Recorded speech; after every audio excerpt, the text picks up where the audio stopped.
L'édito du vendredi, c'est avec vous, Guillaume Bigot. Bonjour Guillaume. Bonjour Patrick. Alors, quelle a été votre réaction à cet incident, donc hier à l'Assemblée nationale, que l'on vient d'évoquer avec les propos du député du Rassemblement national? Je vais vous faire un aveu, Patrick. J'ai cru pendant quelques instants que ce député du Rassemblement national avait bel et bien tenu des propos racistes à l'attention de son collègue de la France Insoumise, quand finalement les réseaux sociaux font leur miel de la vitesse multipliée par l'émotion. Et puis, j'ai réalisé qu'il y avait effectivement une ambiguïté dans cette réplique du député du Rassemblement national, puisque la formule « qu'il retourne en Afrique » pouvait tout aussi bien s'appliquer à Carlos Martins Bilongo, cet élu noir de la France Insoumise, ou bien au bateau rempli de migrants dont il parlait.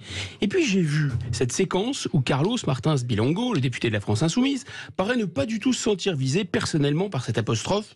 Il est vrai, un peu bateau. Et puis, j'ai entendu la réaction outragée de Grégoire de Fournas, député du RN, qui s'est exprimé quelques minutes après l'incident devant les caméras pour dissiper tout équivoque et expliquer qu'il ne parlait évidemment pas de son collègue. Et puis, j'ai lu surtout le courriel du député RN à l'attention de son homologue de LFI pour lui exprimer son respect, lui demander de l'excuser s'il avait pu se sentir blessé ou concerné. Grégoire de Fournas parlait bien des immigrés ou du bateau, en aucun cas de Carlos Martins Bilongo. Il ne pouvait donc plus y avoir aucune ambiguïté. Fin de la polémique. Ouais, bon, alors, fin de la polémique, c'est vous qui le dites, parce que visiblement, c'est pas aussi clair que ça, puisqu'il y a justement le bureau de l'Assemblée nationale qui va se réunir tout à l'heure, et ça a été beaucoup condamné. Pourquoi, justement, la classe politique crie souvent, justement, dans de telles histoires aussi, au racisme, quoi? Vous savez, Patrick, il y a pire sourd d'abord que celui qui ne veut entendre. C'est ce que dit l'adage. Eh bien là, je crois que c'est tout le contraire. Toute la classe politique voulait entendre des propos racistes, là où il n'y avait en fait qu'une apostrophe grossière et maladroite. Comme si la classe dirigeante, en embuscade, tendait l'oreille comme on écoute sur les rails, vous voir, en attendant le train, en attendant le dérapage.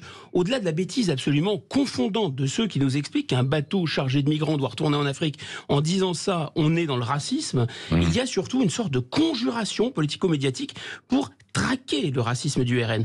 Et c'est donc une grossière manipulation, mais elle a cet intérêt de révéler que la quasi-totalité de la classe, comme on dit politico-journalistique, se retrouve dans la peau d'un entraîneur. Vous savez, un entraîneur comme dans un match de foot sur un terrain qui veut absolument la défaite du RN. Cet entraîneur a les yeux rivés sur les lignes de touche et cherche la faute, guette la faute, attend la faute, veut tellement la faute que même si elle n'existait pas, eh ben, il est prêt à la monter. Faute, touche, corner, penalty, vite un carton rouge.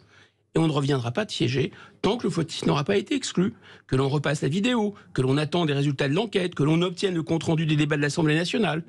Conclusion, c'est le sociologue Paul Lyonnais qui avait raison. SOS Racisme est très comparable à SOS Baleine, en ce que SOS Racisme cherche à protéger, voire à faire revenir les racistes dans l'Hexagone, exactement comme SOS Baleine le faisait avec les cétacés. Et la réaction du président de la République, qui lui n'avait même pas finalement l'excuse d'être à chaud plusieurs heures après, qui s'est dit heurté par ces mots dans l'hémicycle et apporte tout son soutien aux parlementaires insultés, confirme que cet antiracisme d'État n'est pas mort. La classe dirigeante a tout raté, elle a eu faux sur toute la ligne depuis 40 ans et elle a absolument besoin du racisme pour survivre et elle s'emploie assez logiquement à le protéger, à l'entretenir. Ce racisme résiduel, elle aimerait bien d'ailleurs le ressusciter, le vrai racisme, et si besoin, elle est prête à l'inventer. Bon, voilà, ce sont vos propos dans votre édito, Guillaume Bigot. On en débattra justement tout à l'heure aussi, on donnera toutes les versions avec Éric Nolot à 9h moins 20, et puis je verrai aussi quelle sera la réaction du ministre en charge du logement qui sera mon invité tout à l'heure à 8h15. Vos réactions aussi au 0826 300 300.